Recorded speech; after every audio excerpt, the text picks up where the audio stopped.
అందరికీ నమస్తే అండి. గేమ్ చేంజర్ సినిమా నుంచి చాలా మంది కొత్తగా అభిమానులు అయిన వాళ్ళు కూడా ఉన్నారు. సో గతంలో మెగా ఫ్యాన్ బేస్ అంటూ ఒకటి చాలా పెద్దగా ఎస్టాబ్లిష్ అయ్యింది. సో ఆల్రెడీ రెండు తెలుగు రాష్ట్రాల్లో కానీ దేశవ్యాప్తంగా కానీ మెగా ఫ్యాన్స్ అంటూ ప్రతి చోట ఎవరో ఒకరు ఉంటారు. ప్రపంచంలో తెలుగు ప్రజలు ఉన్న ప్రతి చోట కూడా మెగా ఫ్యాన్స్ ఉండే అవకాశం చాలా ఎక్కువగా ఉంది. సో అలాంటిది మొన్న ఒక అభిమాని, ఎవరైతే రామ్ చరణ్ గారి అభిమాని ఉన్నారో, శివ చెర్రీ, విజయవాడకు సంబంధించిన ఒక అభిమాని, సో భారతదేశంలోనే ఎందుకు ప్రపంచంలోనే అతిపెద్ద కట్అవుట్ అనమాట అది. సో దీనికి వరల్డ్ రికార్డ్ సొంతం చేసుకోండి, భారత రికార్డులు కూడా సొంతం చేసుకోండి. సో అతను ఏదైతే ఆ ప్రదర్శన చేశాడో, ఆ కట్అవుట్ ప్రదర్శనని, దాన్ని తీసుకొచ్చి ఇప్పుడు ట్రోల్ చేస్తున్నారండి. కొంతమంది ట్రోలర్స్ ఎవరైతే ఉన్నారో వాళ్ళు పర్టికులర్ గా అతని మీద ఫోకస్ చేసి ట్రోల్ చేస్తున్నారు. సో దీనివల్ల మంచి ఏం జరుగుతుంది, చెడు ఏం జరుగుతుంది అని పక్కన పెడితే, సినిమా అభిమానం అనేటోడు ముందుకు రావడానికి భయపడే అవకాశం ఎక్కువ కనిపిస్తుంది. ఎందుకంటే ట్రోలింగ్ అనేది ఫ్రెండ్లీగా ఉండాలి. జనరల్ గా ఎవరైనా మనం ఏం చేసుకుంటాం, ఓ సినిమా చూసేటప్పుడు సినిమా అభిమానిగా చూస్తే అందరు హీరో సినిమాలు చూస్తాం. సరే, పర్సనల్ గా నాకు ఒక హీరో అభిమానం అయి ఉండొచ్చు, మీరు ఇంకొక హీరో అభిమానం అయి ఉండొచ్చు. కానీ ఇక్కడ జరుగుతున్న విషయం ఏంటంటే, సినిమాని సినిమాలా చూడకుండా వ్యక్తిని టార్గెట్ చేయడం. సో ఈ శివ చెర్రీ వ్యక్తిని టార్గెట్ చేస్తున్న విషయం ఏదైతే ఉందో, దీనిపైన మనతో మాట్లాడడానికి సాయి గారు మనతో ఉన్నారు. నమస్తే అండి. నమస్తే అండి. సార్, ఇప్పుడు శివ చెర్రీ గారిని పర్టికులర్ గా ఆ హోర్డింగ్ విషయంలోనే టార్గెట్ చేస్తున్నారా, లేదా గేమ్ చేంజర్ మూవీని బేస్ చేసుకుని టార్గెట్ చేస్తున్నారా? దీన్ని అసలు ఏ కోణంలో చూడొచ్చు, మీరేమనుకుంటున్నారు దీనికి సంబంధించి? ముఖ్యంగా మొట్టమొదటి చూసుకున్నట్లయితే అండి, గేమ్ చేంజర్ మీద బేస్ చేసుకునే శివ చెర్రీని ట్రోల్ చేస్తున్నారు అనేది అయితే అనిపిస్తుంది. ముఖ్యంగా రామ్ చరణ్ గారు ఎవరిని ఏమి అనని వ్యక్తి.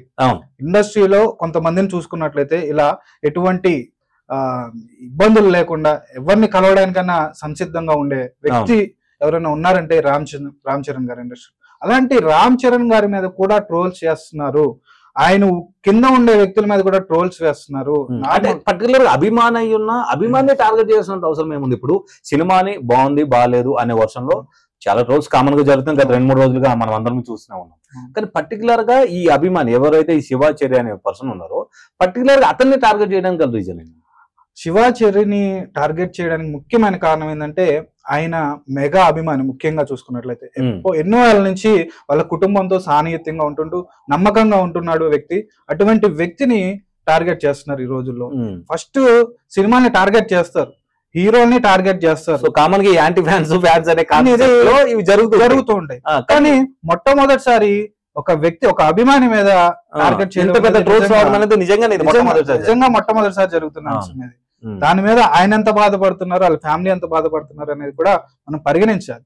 మీరు సినిమాని బాగోపోతే ట్రోల్ చేయండి, ఏ సినిమానైనా ట్రోల్ చేస్తారు. ట్రోల్ చేయాల్సిన అవసరమే లేదు. ఆటోమేటిక్ గా ఇప్పుడు క్యారీ ఫార్వర్డ్ సినిమాలు ఉండడం వల్ల ఇప్పుడు ఏంటంటే, గేమ్ చేంజర్ రిలీజ్ అయిన 3 రోజులకి మరో పెద్ద హీరో నందమూరి బాలకృష్ణ గారి సినిమా, అది రిలీజ్ అయిన 2 రోజులకి మరో పెద్ద హీరో వెంకటేష్ గారి సినిమా. సో ఇలా సినిమాలు లైన్ లో ఉన్నప్పుడు ఆటోమేటిక్ గా థియేటర్లు ఖాళీ అయిపోతాయి. కానీ సినిమాకి అలాంటి టాక్ లేదు. బయట సరే ట్రోలర్స్ ఏమన్నప్పటికీ సినిమా బాగుంది. ఎందుకంటే టికెట్ల కటింగ్ ఫస్ట్ డే నుంచి కంపేర్ చేసుకుంటే రోజు రోజుకి బాగా పెరుగుతుంది. సో ఈ మధ్యన సోషల్ మీడియాలో ఇప్పుడు మన పేటిఎం, బుక్ మై షో ఇలాంటి దాంట్లో టికెట్లు బుక్ చేసుకున్న వాళ్ళు కూడా వాళ్ళు ఇవి రిలీజ్ చేస్తూ ఉంటే చూస్తున్నాం కదా, టికెట్ రేటింగ్ బాగానే ఉంది, సినిమా కూడా బాగానే ఉంది. ఇదంతా ఒక ఎత్తు అయితే, పర్టికులర్ గా అభిమాని, ఇప్పుడు గతంలో కూడా అభిమానులు వెళ్ళి దాడి చేశారనేది విన్నాం, కానీ మనము ఒక అభిమాన్ని టార్గెట్ చేశారనేది ఇదే మొట్టమొదటిసారి. గేమ్ చేంజర్ ఈవెంట్ అనేది ఒకటి యుఎస్ లో జరిగింది, మీకు తెలిసే ఉంటుంది. యుఎస్ లో శివ చెర్రీ గారు అండ్ టీమ్ వెళ్ళి వాళ్ళు అనేది అయితే ఈవెంట్ కి సంబంధించిన అన్ని అంశాలు చేసుకుంటూ ఉన్నారు. బాధ్యతలు అన్ని తీసుకున్నారు. ఇక్కడ సోషల్ మీడియాలో ఎటువంటి ట్రోల్ జరిగినాయి అంటే, నిజంగా మీరు నమ్మరు, ఈవెంట్ ఖర్చు కంటే కూడా శివ చెర్రీ అండ్ టీం చేసిన ఖర్చు ఎక్కువైంది, వాళ్ళ ఖర్చు ఎక్కువైంది అనే విధంగా ట్రోల్ చేశారు. అంటే అతన్ని ఎంత టార్గెట్ చేశారో మీకు ఇక్కడ అర్థం అవుతుంది. అంటే ఈ ట్రోలింగ్ ఇప్పుడు మీరు చెప్పిన బేసిక్ లో మనం ఆలోచిస్తే, ఈ ట్రోలింగ్ రామ్ చరణ్ గారి అభిమానులు చేశారంటారా? రామ్ చరణ్ అభిమానులు, ఎందుకంటే ఈ సినిమా ఈవెంట్ కంటే ఖర్చు అతని అండ్ టీం ఎవరైతే శివ గారు ఉన్నారో అతని టీం కి ఎక్కువ ఖర్చు అయింది అని అంటే, ఇది బయట వాళ్ళు చేసిన ట్రోల్ కింద మనం భావించవచ్చా, లేదా సంబంధించిన టీం ట్రోల్ కింద భావించవచ్చు? లేదండి, ఇది ఖచ్చితంగా బయట అభిమానులు చేసిన ట్రోల్. బురద జల్లడం అంటే సినిమా మీద ఒక అవగాహన ఉంటుంది, ట్రోల్స్ చేయాలనే ఇది ఉంటుంది, దానికి మించి శృతి మించిపోయారు. ఆఖరికి ఈవెంట్ ని ఎవరు చేస్తున్నారు అనే వ్యక్తి మీద కూడా ట్రోల్ చేస్తున్నారంటే ఇంత హేట్రెడ్ ఎందుకు పెరిగిపోయింది అనేది నాకు ఇప్పటికీ అర్థం కావట్లేదు సోషల్ మీడియా. ఇప్పుడు ఎలాంటి సంస్కృతి ఉండడము అంటే ఏదైతే ఎవరు కనిపిస్తే వాళ్ళని ట్రోల్ చేయడము, ఈవెంట్ ఆర్గనైజర్ ని ట్రోల్ చేయడము, ఈవెంట్ ప్రెజెంట్ చేస్తున్న యాంకర్ ని ట్రోల్ చేయడము, అసలు ఇలాంటి సంస్కృతి అనేది కరెక్ట్ కాదేమో ఇండస్ట్రీ. ఈ మధ్యన బాగా ఎక్కువైపోయింది. యాంకర్ ఏదైనా ఒక మాట అంటే చాలు యాంకర్ ని తిట్టేస్తున్నారు, ఒక ఈవెంట్ ఆర్గనైజ్ చేసిన వ్యక్తిని తిట్టేస్తున్నారు. ఇప్పుడు వాళ్ళు తప్పుగా, ఇప్పుడు నేను కానీ మీరు కానీ తప్పు మాట్లాడడం అనేటప్పుడు మనల్ని క్వశ్చన్ చేయడం అనేది ఎవరికైనా రైట్ ఉంటుంది, దాన్ని మనం తప్పు పట్టొద్దు. కానీ అతను స్వలాభం కోసం అక్కడ ఏం చేసినట్టు కనబడట్లేదు. ఏదైతే శివచరి గారు ఉన్నారో అతను స్వలాభం కోసమో లేదా ఈవెంట్ పేరు చెప్పి బిజినెస్ చేయడం, అంటే తన పర్సనల్ బిజినెస్ ఎస్టాబ్లిష్ చేసుకోవడం కోసమే ఏమి కనబడుతుంది. ఎందుకంటే ఆ పేరు విషయంలో కూడా చూసుకుంటే శివ చెర్రీ అంటూ రామ్ చరణ్ గారి పేరును కూడా తను అటాచ్ చేసుకున్నారు. సో అంత మంచి అభిమానికి ఎలాంటి, అది నిజంగా బాధాకరమైన విషయమే. ఏ అభిమానికైనా ఏ హీరోకైనా ఒక ప్రత్యేకమైన అభిమానులు ఉంటారు. అటువంటి అభిమానుల్ని టార్గెట్ చేయడం అనేది నిజంగా బాధాకరమైన విషయమే. మిగతా హీరో అభిమానులు కూడా, ట్రోలర్స్ కూడా ఇది నిజంగా మీరు ఆలోచించుకోండి. ఒక వ్యక్తిని ఇంత పర్సనల్ గా టార్గెట్ చేయడం కరెక్ట్ కాదనేది నేను భావిస్తాను. రీసెంట్ గా చూసుకున్నట్లయితే ఒక మనం కట్అవుట్ విజయవాడలో జరిగింది. ఎంత గ్రాండ్ సక్సెస్ అయిందండి అది. మంచి రికార్డు సాధించింది, వరల్డ్ రికార్డు సాధించింది, 254 ఫీట్లు. అటువంటి ప్రోగ్రామ్ మీద కూడా ట్రోలర్స్ చేశారు. ఈవెంట్ స్టార్ట్ అవ్వక ముందే మీరు చూసుకున్నట్లయితే వాళ్ళు చేసే ట్రోల్స్ ఎలా చేస్తారంటే, ఈవెంట్ స్టార్ట్ అవ్వక ముందే అక్కడ జనాలు ఎవ్వరు లేరు అని చెప్పి ఫోటోలు తీసి ట్రోల్ చేస్తారు. అంటే ఈవెంట్ స్టార్ట్ కానప్పుడు ఆటోమేటిక్ ఎక్కడ జనాలు ఉండరు కదా, మీటింగ్ అంతే కదా. కానీ ఇక్కడ పర్టికులర్ గా ఈవెంట్ స్టార్ట్ కాకముందే కొంతమంది ఫోటోలు తీయడం, దాన్ని ట్విట్టర్ లో పోస్ట్ చేయడం, ఈ ఖర్చు కన్నా ఈ జనాభా దిక్కులేదు అనే విధంగా ఎక్స్పోజ్ చేయడం అనేది, అంటే వీళ్ళు కూడా ఏంటంటే మన కొన్ని పొలిటికల్ పార్టీస్ వాళ్ళ మీటింగ్లకి డబ్బులు ఇచ్చి క్రౌడ్ పుల్ చేస్తారు చూసారా, అలాంటి సినారీ ఎక్స్పెక్ట్ చేస్తున్నారా సినిమాలు కూడా? అసలు ఏంటి నిజంగా ఆ విషయం మాట్లాడాల్సి వస్తే, నిజంగా పొలిటికల్ సిస్టమ్ లో డబ్బులు ఇచ్చి జనాలు తెచ్చుకుంటారు. కామన్. ఒక వ్యక్తికి అలాంటి అవసరమే లేదు. ఆ వ్యక్తి ఎవరు కూడా మనకు తెలుసు. పవన్ కళ్యాణ్ గారికి అసలు ఆయన జస్ట్ ఆయన వస్తున్నాడని తెలిస్తే చాలు, ఆ స్టేడియం ఆ క్రౌడ్ మొత్తం నిండిపోతుంది. సో అలాంటి ఫ్యామిలీ నుంచి వచ్చిన వ్యక్తులు డబ్బులు ఇచ్చి తెచ్చుకుంటారండి జనాల్ని? వాళ్ళకి అవసరమా అండి? రామ్ చరణ్ గారు కూడా రావట్లేదు కదా, ఒక అభిమాని కదా ఈవెంట్ ఆర్గనైజ్ చేసింది. తన సోన్ ఏమంటే తన ఏవైతే సేవింగ్స్ ఉంటాయో వాటి నుంచి తను ఆర్గనైజ్ చేసింది. సో దానికి మూవీ టీం గానీ, సో లేకపోతే మూవీకి సంబంధించిన ప్రొడ్యూసర్ గానీ ఎవరు స్పాన్సర్షిప్స్ ఏం లేవు. దానికి ఒక అభిమానిగా ఆయన చేశాడు. దాన్ని జీర్ణించుకోలేని కొన్ని శక్తులు ఓకే ఖచ్చితంగా, అంటే సినిమాలు రాజకీయం వేరు వేరు అనేవాళ్ళు ఇది వరకు, ఇప్పుడు కాదండి. ఇప్పుడు మిక్స్ అయిపోయినాయి. అంటే సినిమాలో కూడా రాజకీయాలు జరుగుతున్నాయి. అవును, అంత ఘోరంగా వెళ్ళిపోయినాయి. సినిమాలా చూడాలి అనే సంస్కృతి పోయి సినిమాల్లో కూడా రాజకీయాలు తెచ్చేశారు. సో సినిమా అభిమానిగా కొంచెం బాధ అయితే నేను పడుతున్నాను ఈ విషయంలో. సినిమాని చూడు, నేను ప్రతి ఒక్కరి సినిమా చూస్తా. ఎన్టీఆర్ గారి సినిమా చూస్తా, మహేష్ బాబు గారి సినిమా చూస్తా, చిరంజీవి గారి సినిమా చూస్తా, బాలకృష్ణ గారి సినిమా చూస్తా. నాకు బాగా ఇష్టం బాలకృష్ణ గారి సినిమా. ఆయన డైలాగ్స్ కానీ పర్ఫార్మెన్స్ కానీ, ఎందుకంటే సినిమా బాగుండాలి అని కోరుకునే వ్యక్తుల్లో నేను కూడా ఒకటి ఉంటాను, ఒక సినీ అభిమానిగా. పర్సనల్ గా నాకు మెగా ఫ్యామిలీ అంటే చాలా ఇష్టం. అంటే ఈ మధ్యన కొన్ని సినిమాలు చూస్తానండి, అంటే జనరల్ గా టాక్ ఏంటంటే, జనరల్ గా ఒక జరుగుతున్న విషయం ఏంటంటే, యూట్యూబ్ లో వీడియోని చూసి గన్ ఎలా తయారు చేయాలని నేర్చుకోవడం. సో యూట్యూబ్ లో అలానే సినిమా నుంచి చాలా వరకు ఏంటంటే జనాలకు అవేర్నెస్ అనేది బాగా క్రియేట్ అవుతుంది. సో అలాంటి అవేర్నెస్ క్రియేట్ చేసిన సినిమాలు వస్తే ఇలా ట్రోల్ చేయడం, అలా కాకుండా వేరే టైప్ ఆఫ్, అంటే అటు స్మగ్లింగ్ చేయడమో లేదా ఇంకేదో తప్పు చేయడమో. సో ఒక విలన్ క్యారెక్టర్ అనే దాన్ని ఎస్టాబ్లిష్ చేసుకుంటూ, గతంలో ఉన్న సినిమాలు ఎలా అంటే విలన్ తప్పు చేస్తాడు, హీరో ఆ తప్పు నుంచి ప్రజలను కాపాడడం కానీ అతన్ని ఎలా శిక్షించాలి అనే విషయం మీద సినిమా జరుగుతుంది. ఇప్పుడు ఏమవుతుందంటే ఈ క్యారెక్టర్స్ రివర్స్ అవుతున్నాయి కంప్లీట్ గా. ఇప్పుడు విలన్ గా ఉన్న వ్యక్తే హీరో అవుతున్నాడు. ఇప్పుడు అంటే విలన్ క్యారెక్టర్ ని హీరో క్యారెక్టర్ కింద ఇప్పుడు చేస్తాం. ఒక బంగారాన్ని స్మగ్లింగ్ చేసే అతను హీరో, రికార్డ్స్ బద్దలైపోతాయి. అవును, ఒక 4 ఏళ్ల కింద సినిమా పేరు చెప్పదలుచుకోలేదు. అలాగే ఇంకొక గంధపు చెక్కల్ని కొట్టే అతను ఒక పెద్ద హీరో, ఆ సినిమా రికార్డులు కొట్టేస్తారు. అంటే జనాలు కూడా ఇటు కోరుకుంటున్నారా అనే భయం కూడా కలుగుతుంది ఒక్కోసారి. అంటే ఈ విషయాన్ని కొంతమంది సినీ మేధావుల్లో కానీ సినీ వర్గాల్లో ఉన్న అభిప్రాయం ఏంటంటే, జనరల్ గా జనాలు దేన్ని కోరుకుంటారో అది ఇస్తేనే మేము మార్కెట్ చేయగలం, మేము బిజినెస్ చేసుకోగలం అనే కాన్సెప్ట్ లోకి వెళ్తున్నారు అనేది కొంతమంది సినీ మేధావులు అంటున్నారు. సో కొంతమంది సినీ మేధావులు ఏంటంటే అలాంటి విషయాలు ఏవైతే ఉన్నాయో అలా చేస్తేనే ఇప్పుడు జనం ఏది కోరుకుంటారో మనం అది ఇవ్వగలిగితేనే మార్కెట్ అవుతుంది, టికెట్లు కొంచెం ఎక్కువ కట్ అవుతాయి, మేము చేస్తున్న బిజినెస్ సెట్ అవుతుంది అనే వర్షన్ ని చూస్తున్నారు. సో దీన్ని ఏ కోణంలో చూడొచ్చు. ఇప్పుడు ఈ విషయం మీరు ఏదైతే చెప్పారో ఆ మేధావులు ఉన్నారు కదండి కొంతమంది, ఆ మేధావులు ప్రజల్ని ఏమనుకుంటున్నారు, ప్రజల్ని ఏ విధంగా భావిస్తున్నారు అంటే ప్రజలు చెడునే ఎక్కువ కోరుకుంటారనా? అంటే ఇప్పుడు ఆల్మోస్ట్ ఇండైరెక్ట్ అదే కదా. అంతే కదా చెప్పేది. మీరు ఇండస్ట్రీగా, మీకు ఒక ప్రైవేట్ ఇండస్ట్రీ, ఏమి ప్రభుత్వం కాదు ఇది కాదు ఒప్పుకుంటాం, మీరు బిజినెస్ చేస్తున్నారు. బిజినెస్ ని సామాజిక సేవలాగా కొంచెం జనాలకు ఇవ్వాలి కదా, పంచాలి కదా. నేను అనేది ఒక మాధ్యమం, ఒక మంచి మాధ్యమం సినిమా అనేది. అలాంటి మంచి మాధ్యమాల్లో మీరు మంచి చెప్తే జనాలకు మంచి వెళ్తుంది. అదే గతంలో సినిమాలో డైలాగ్ ఉండేది, అసలు మీరు సమాజానికి ఏం మెసేజ్ ఇస్తున్నారు, ఆ డైలాగ్ కాస్త మొత్తం. నాకు ఇష్టమైన సినిమాల్లో అండి పోక్రి సినిమా, మహేష్ బాబు గారు, అందులో షియాజీ షిండే గారు చెప్తారు, గాంధీ సినిమా 100 రోజులు ఆడదు. అది ఇప్పుడు రియల్ కనిపిస్తుంది. అదే కింగ్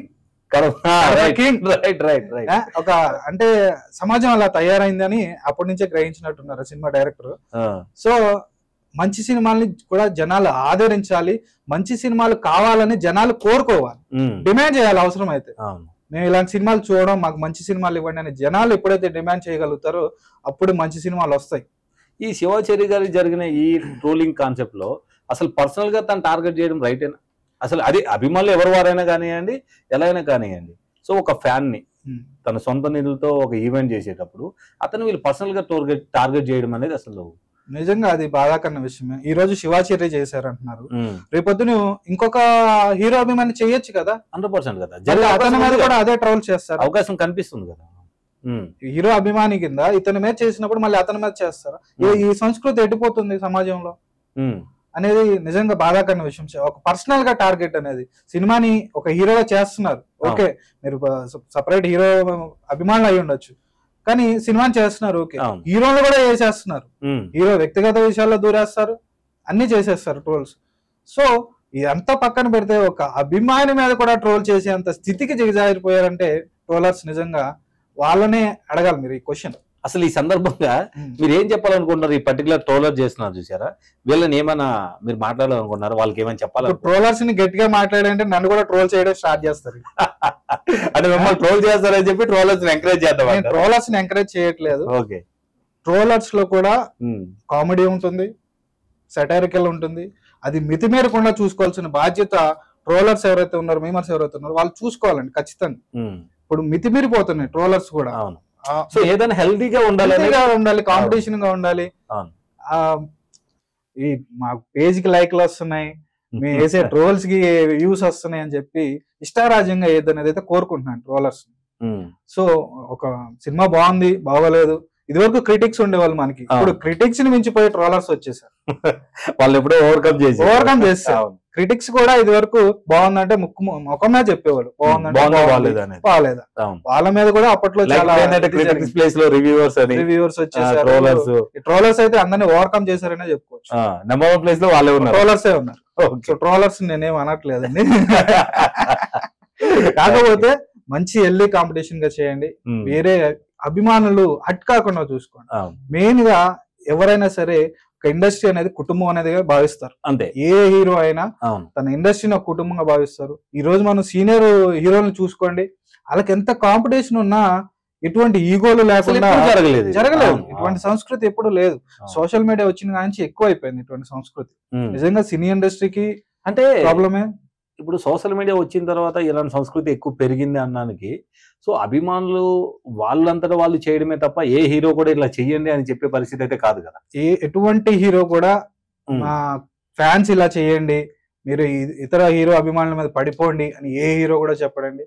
ట్రోలర్స్ కూడా అభిమానులు కూడా తెలుసుకోవాల్సిన విషయం ఏంటంటే వాళ్ళందరూ ఒకటే అని ఎప్పటికప్పుడు చెప్తూనే ఉంటారు వాళ్ళు. అంతే కదా, ప్రతి ఏదైనా ఈవెంట్ జరిగినప్పుడు కానివ్వండి, ఏదైనా సందర్భం జరిగినప్పుడు హీరో అంతా ఒకటే అని చెప్తారు. పవన్ కళ్యాణ్ గారికి ప్రభాస్ గారికి కూడా గొడవలు పెట్టారు అప్పట్లో ఫ్యాన్స్ కి. వాళ్ళు ఎంత ఇప్పుడు మనం ఎలక్షన్స్ లో చూసుకున్నట్లయితే ఎంత సపోర్ట్ ఇచ్చారండి వాళ్ళు. అంతే కదా, ప్రభాస్ గారి ఫ్యాన్స్ ఎంత సపోర్ట్ ఇచ్చారండి. నిజంగా ఒప్పుకోవాలి. పవన్ కళ్యాణ్ ఫ్యాన్స్ అర్థం చేసుకున్నారు ఆ విషయం, కలుసుకున్నారు, ఇద్దరు మింగిల్ అయ్యారు, ఫ్రెండ్స్ గా RRR సినిమాలో రామ్ చరణ్ ఎన్టీఆర్ గారు లాగా మంచి కాంబినేషన్ లాగా ప్రభాస్ ఫ్యాన్స్ పవన్ కళ్యాణ్ ఫ్యాన్స్ కలిసిపోయి ఎలక్షనీరింగ్ అంత గ్రాండ్ గా చేశారు, ఓట్లు అంత గట్టిగా పడి. సో ఈ అభిమానుల హీరోలు దయచేసి ఇలాంటి గొడవలకు వెళ్లకుండా హెల్దీ కాంపిటీషన్, అరే మా హీరోకి ఇన్ని వచ్చినాయి మీ హీరోకి అన్ని తెచ్చుకోమని చెప్పు అంటే పర్లేదండి. దాన్ని దాటిపోతున్నారు. తొడగొడతాడు, ఏం మీసం తిప్పుతాడు, ఇలాంటి సంస్కృతి వచ్చేస్తుంది. కొంచెం బూతులు వెళ్ళిపోతున్నాయి. అలాంటి సంస్కృతి రావద్దని నేను కోరుకుంటున్నాను. సమాజంలో కొత్తగా నేర్చుకోవడానికంటే ఇంకా ఇలాంటివి కనిపిస్తున్నాయి. అంటే మంచి చెప్పడం మానేసేవాళ్ళు ఎప్పుడైతే తక్కువ ఎంకరేజ్ చేసిన వాళ్ళు కూడా లేరు, ఎంకరేజ్ చేసే వాళ్ళు కూడా తగ్గిపోతున్నారు. అది కూడా ఒక బాధాకరమైన విషయమే. మంచి కావాలని కోరుకుంటే మంచి వస్తుంది, చెడు కావాలని కోరుకుంటే చెడు డబల్ వస్తుంది. మీరు మంచి కావాలంటే మంచి ఒక్కటే వస్తుంది, చెడు కావాలంటే చెడు మీకు డబల్, అదే ఒక త్రిబుల్. ఒక సామెత ఏదో ఉంది, మంచి మన గుమ్మం దాటే లోపల చెడు అది అలా చెడు అనేది అయితే విస్తరిస్తుంది. సో సినిమాలకు కూడా మంచిని తీసుకోండి, చెడును వదిలేయండి అనే అభిమానులు నేను కోరుకుంటాను. రైట్. ఈ పరంగా శివ గారికి ఏదైతే శివాచారి గారికి ఉన్నారో, సో వీళ్ళని ట్రోల్ చేస్తున్న ట్రోలర్స్ కి సింగిల్ వర్డ్ లేదని చెప్పాలనుకుంటారు. సింగిల్ వర్డ్ లో చేయాలంటే హీరోల్ని సినిమాలు చేశారు, అభిమానులు చేస్తారు, దయచేసి ఇలాంటి సంస్కృతిని ఆపేయండి. ఇది ఏ హీరోకి మంచిది కాదు, ఏ అభిమానికి మంచిది కాదు. మీరు మీ హీరోని ఎలా అభిమానిస్తారో తను మెగా ఫ్యామిలీకి అంటుపెట్టుకుని ఉన్నాడు. ఆ వ్యక్తి మంచి పనుల్లో చాలా సపోర్ట్ చేస్తుంటాడు. సో అలాంటి వ్యక్తుల్ని టార్గెట్ చేయడం ఆపేయండి. శివాచారి గారికి కూడా ఇటువంటి ట్రోలర్స్ ని ఎంకరేజ్ చేసి అంటే తీసుకోకండి అని చెప్తున్నాను నేను.